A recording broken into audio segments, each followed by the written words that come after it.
Ada dua jenis harga di dunia ini. Satu yang namanya price taker, dua yang namanya price maker. Ada pengambil harga dan ikut pada harga yang telah diatur, dan ada pembuat harga. Pertanyaannya sekarang, harga minyak di dunia ini, di mana Indonesia adalah juga negara produsen dari minyak tersebut. Harga koper, tembaga, harga batu bara, di mana Indonesia adalah penghasil komoditas tersebut. Nilainya triliunan, bahkan ratusan triliunan per tahunnya nilai transaksinya. Lalu, apakah kita yang menentukan harga atau pasar? Siapa sih sebenarnya pasar itu? Siapakah price maker itu? Siapakah penentu harga itu? Jadi sendiri berdasarkan demand dan supply, atau ada yang mengatur dengan mengatasnamakan pasar dalam tanda petik? Adakah sebuah lembaga yang bermain? Adakah sebuah korporasi yang mengendalikan? Atau adakah sebuah negara sebenarnya yang mengaturnya? Siapa mereka? Bagaimana mengaturnya? Kenapa kita bangsa Indonesia bisa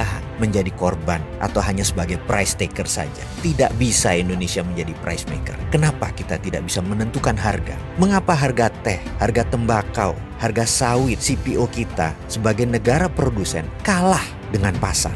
Atau karena bursanya di Bremen, di negara lain, atau bursanya untuk CPO ada di Malaysia. Walaupun Indonesia penghasil CPO terbesar di dunia, kita menjadi tidak berdaulat karena bursanya bukan di Indonesia. Apa karena itu? Mengapa ke depan kita tidak menjadi price maker saja? Untuk menjadi negara berdaulat, harus ada yang Indonesia dominasi. Dengan adanya yang Indonesia dominasi, maka kita punya efek penggentar atau deterrent effect. Kita lihat peta dominasi dunia. Entertainment didominasi Hollywood, Amerika. Trading, perdagangan dan logistik lebih dari 60% didominasi oleh China. Militer didominasi oleh Amerika. Anggaran militer itu 1.000 billion, atau kalau seluruh dunia anggaran militernya dijumlahkan, termasuk China, Indonesia dan lain sebagainya, nggak ada apa-apanya dengan anggaran militer Amerika per tahunnya. Bisa bayangkan, jadi Amerika mendominasi militer. Teknologi informasi masih didominasi Amerika. Kosmetik kecantikan didominasi oleh Korea Selatan. Keuangan masih didominasi oleh Wall Street, Amerika. Minyak, BBM, fisiknya mungkin di Timur Tengah, tapi Amerika masih mendominasi.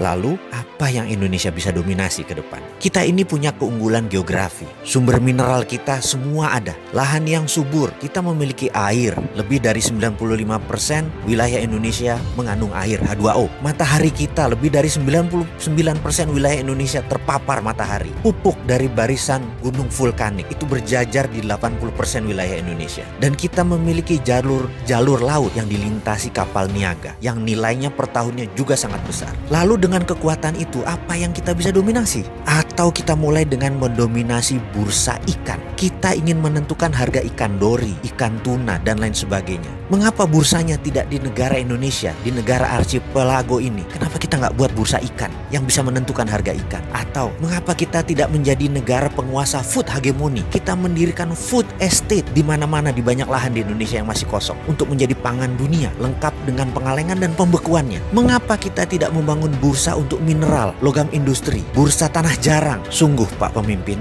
mengelola negara kalau normal itu membosankan. Terkadang kita perlu sedikit gila untuk membangun bangsa ini. Itu baru namanya revolusi.